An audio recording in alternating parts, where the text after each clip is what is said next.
Face à la Covid-19, Vision mondiale reste déterminée. Comme partout où elle est passée, dans le cadre de sa campagne de sensibilisation, l'organisation continue à mettre à contribution les notables des lieux, comme ici, à Mongafula, où le ministère provincial de la Santé est invité à ouvrir les débats. C'est ici l'occasion de louer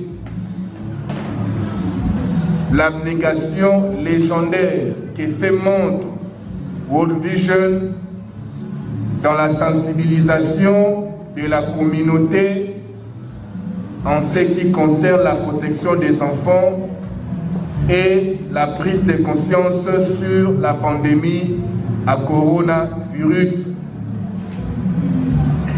La République démocratique du Congo en général et notre ville capitale, Kinshasa en particulier, a été touchée depuis le mardi 10 mars de l'année en cours de la pandémie à coronavirus. Aujourd'hui, le taux de létalité a basculé autour de 2,03% et la pandémie est en train d'être maîtrisée. Quand bien même la pandémie est maîtrisée, elle n'est pas totalement éradiquée. C'est pourquoi World Vision ne ménage aucun effort pour pouvoir sensibiliser et coopérer, afin qu'ensemble, nous puissions, via le respect de l'hygiène et des gestes barrières, rompre la chaîne de transmission.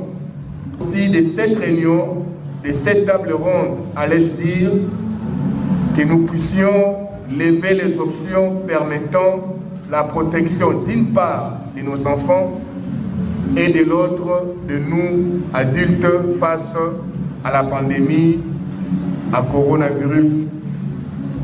Dans cette salle, c'est la sensibilisation à outrance. Tous les participants contribuent avec enthousiasme à cette lutte pour rompre la chaîne de contamination. Pour atteindre cet objectif, Vision mondiale s'emploie à former les formateurs. Ce sont eux qui vont se charger d'impliquer la population. L'objectif de Vision mondiale, former les formateurs. L'objectif de Vision mondiale est de former les formateurs. Remarquez que chaque personne ici en représente 50 autres dans la société. Et vu notre grand nombre, on peut espérer que beaucoup dans la population seront sensibilisés.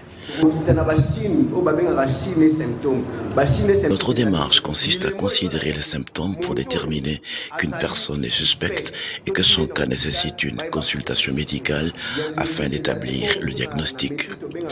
C'est une action qui a pour but de s'assurer que l'individu souffre non pas de malaria mais de coronavirus par exemple.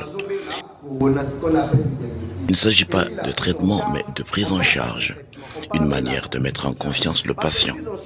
Par exemple, si je vous accueille en vous demandant comment ça va, vous vous sentirez soulagé, ou encore si je vous demande comment vont madame et l'enfant, cela vous fera oublier votre maladie. Il s'agit donc pour un malade de coronavirus de savoir comment s'y prendre pour le soigner. C'est ce qu'on appelle, il y a même une prise en charge psychologique. Vision mondiale s'applique d'autant pour juguler la maladie à travers ce genre de cadre d'échange. Partenaire du gouvernement, l'organisation explique sa méthodologie et sa stratégie de campagne. À la Vision mondiale, nous avons un programme technique d'éducation. La responsabilité est partagée. Vision mondiale vient en soutien au gouvernement. Nous sommes en train de travailler, de réfléchir à ce que nous allons faire cette année.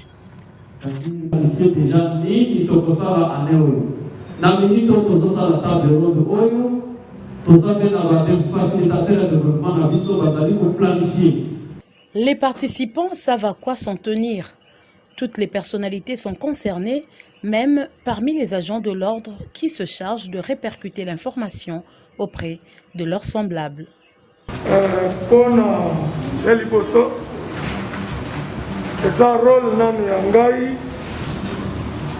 D'abord être conscient de mon rôle en tant que policier, commandant de police de surcroît, d'exhorter la population à respecter les gestes barrières.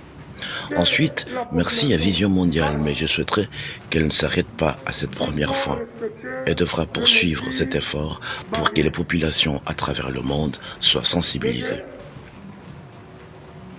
Je remercie la Vision Mondiale et que ceci ne soit pas la première fois comme la dernière fois et que ça continue comme ça pour donner une éducation exemplaire, pas seulement pour nous ici, à Kikini ou à Mongafula, mais que cela soit aussi pour le monde entier.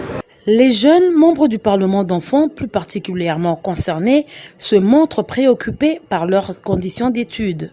Depuis la rentrée scolaire et la gratuité de l'enseignement primaire, la plupart des enfants vulnérables étudient dans des écoles publiques.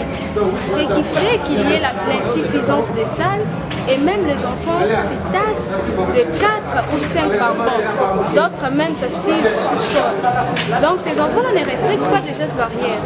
Alors qu'est-ce que la Vision Mondiale prévoit pour que ces enfants-là soient protégés comme les autres? Merci.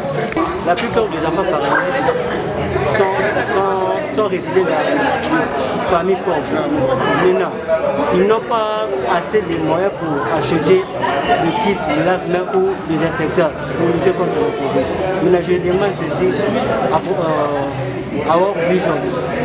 Quelles mesures ou qu'est-ce qu'ils ont fait pour ces enfants de ne pas attraper cette maladie à propos des mesures de barrière? La lutte contre la Covid-19 est encore longue, mais Vision Mondiale n'a pas dit non plus son dernier mot.